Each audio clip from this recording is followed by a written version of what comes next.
Are you looking for ways to increase the revenue for every sale that you make? Maybe you're looking for options to actually improve your closing ratio. If you are, there's a recent study that discusses some things that tie back to upselling that I think you're going to find interesting. So let's talk about how you can apply an upsell strategy to help you improve your closing ratio and improve your closing ratio, increase the revenue per customer, and ultimately create more opportunities to sell in the future. Hi, I'm Shawn Casemore, and I help you learn how to be a top performing sales professional so that you can sell more in less time, putting more money in your pocket, if not faster. If that sounds good to you, make sure you click the like and subscribe button. You'll be notified each and every time I release a new video. Now, the study I referred to is from the Toronto Metropolitan University, and they did a study relative to consumer behavior. And what they found is that with these consumers, when the consumer was given a large pool of options, they tended to better value the option they chose. Now, there's an important distinction there. You might be saying, well, Shawn, hold on.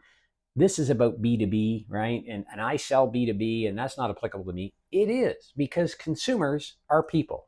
And even in business, you're selling to people. There's just more of them. You don't have to convince one or two people. You might have to convince 10, right? But it's still human behavior, which is important to understand when it comes to selling B2B or B2C for that matter.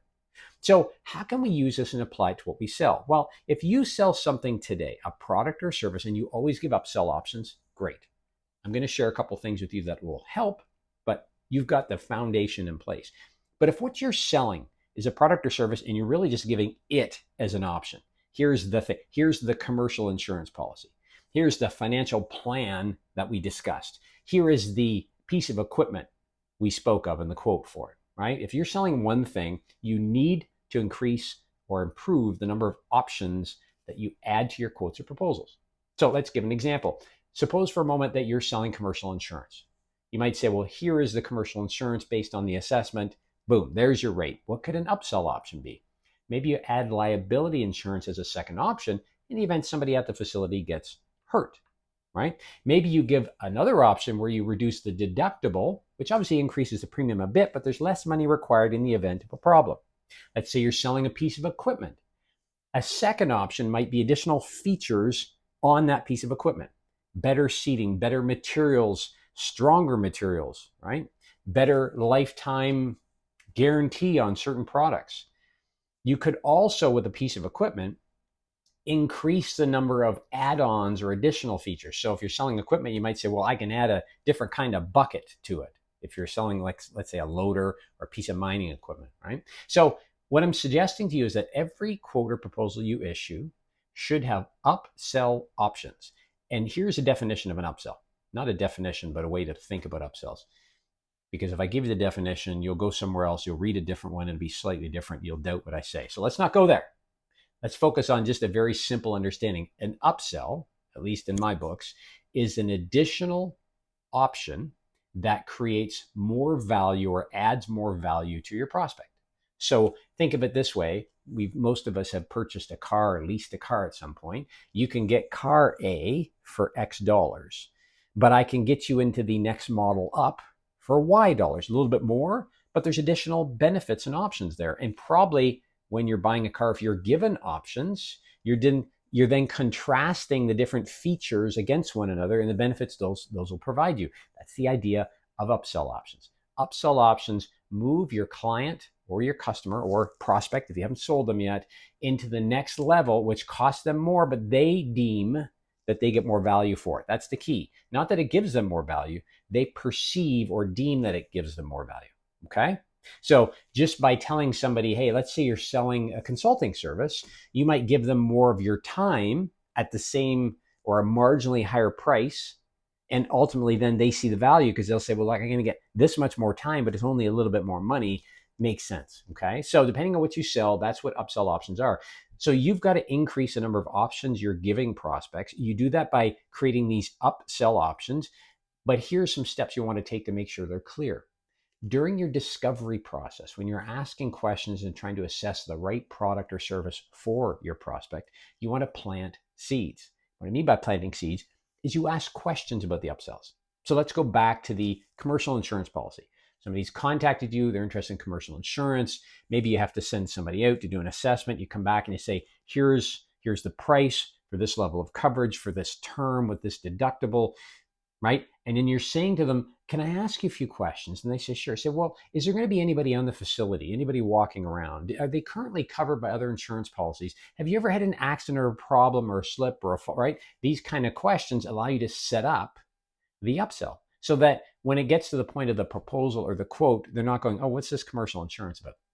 Again, let's go back to the equipment example. You're selling a piece of equipment and you say to them, hey, let me ask you some questions before we move forward. I realize we're going to do some design work here, but where else terrain-wise are you going to take this piece of equipment? And the reason I ask is we've got different tire treads, different size tires, different wheels we would put on depending on the terrain. And if you're going to be in more than one terrain, we've got a quick change option. So you can easily and quickly change out these different wheels and switch to different terrains. So you'll see what I'm doing. In the discovery process, I ask questions that tie back to my upsell options. So that's step one, okay? Because what you're doing is planting the seed in the mind of the prospect that, this might be something I need or I want.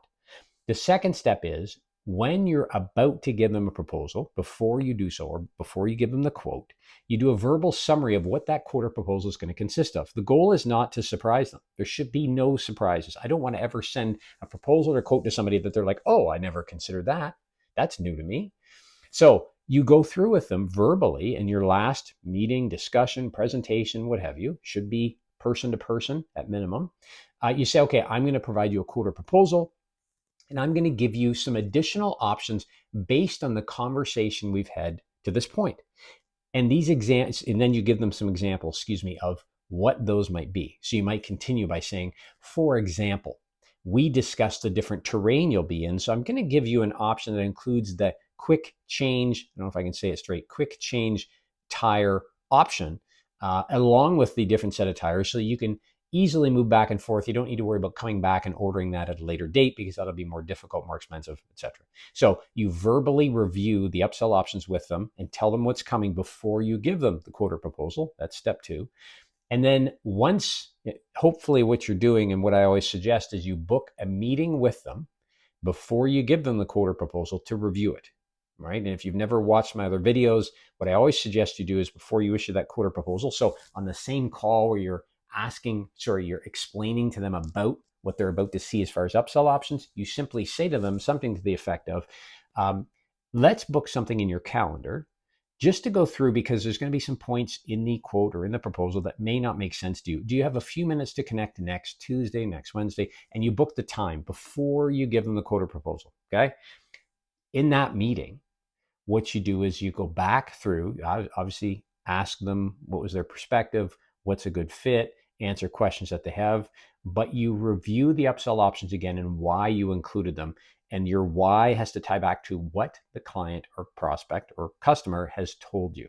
So, hey, Shawn, you'll notice as we discussed, I put a couple additional options in based on what you told me. For example, you shared there's going to be other people on the property, and it doesn't sound like the liability policy you have today would be good enough or solid enough or effective enough for the types of accidents, trips, falls, risks that may occur. Therefore, I've added an option for you to add on liability insurance. And what you'll notice is it's actually cheaper than the policy you have today.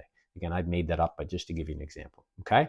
So there are 3 different times at which you discuss, review the upsell options with your prospect. Here's the last step. So they choose an option. And let's say for a moment it does not include an upsell. Okay, so they choose your base option. They don't want any upsells.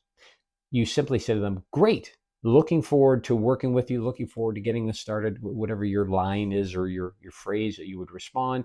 And you say, may I ask a question? And they say, sure. You say, can you just help me understand why you chose to not include this other option, just for my own edification or my own interest, so that in future I make sure I present these properly, because I really do feel, oops, I'm touching the mic.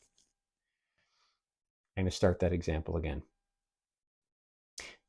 Here's the last step, step 4 for you to use when it comes to the time at which your prospect, your client or customer is now choosing their option. If they do not choose an upsell option, they just choose the base option. here's what I'd like you to say to them. Say, great, looking forward to getting this started, or looking forward to working with you, again, whatever your language is. May I ask you a question? And they're going to say, sure. You say, you decided not to go with option 2 or option 3 or the upsell, or the, don't call it an upsell, by the way, or the option of this or option of that. Just from my own education, could you help me better understand why that is? Because I do feel those are important for you based on what you shared. It's obviously your decision. I just want to better understand because maybe I didn't explain something well. Use that language. At worst case, they're going to tell you why they didn't take it, which will allow you to improve on your process and language in the future. At best case, they might go, well, we just weren't sure. You see, they may have some objections, right? And these objections may result in them saying, we're not sure, we'll just stick with the base option, which gives you a chance to come back and say, well, here's why I think this is important to you, right? So you can reaffirm. So you've even got the chance when they've made a decision and you're just summarizing it with them to try the upsell again. So let's just quickly summarize what we've talked about here. I've given you 4 steps to incorporating or including upsells in every one of your proposals or quotes that you issue. We've talked about why it's important to give these options and why upsells are the obvious option to use. Most importantly, you're going to find that you're going to move all of your prospects up a level. You're going to start to sell upsell options. You're going to start to increase the revenue per customer or per client. And because you're giving options, you're improving your chances of closing, not only because you're giving them more choice, which is what that study we mentioned earlier gave, but you're probably giving them a quota proposal that is different from your competition. So it sets you apart, which is also important. So hope you've enjoyed this strategy, a little bit in depth, but I hope you find it helpful. As always, you can watch the next video here. There's lots of videos of all sorts relative to sales on my YouTube channel. And until next time, let's get out there and go sell something. We'll talk to you soon. Take care.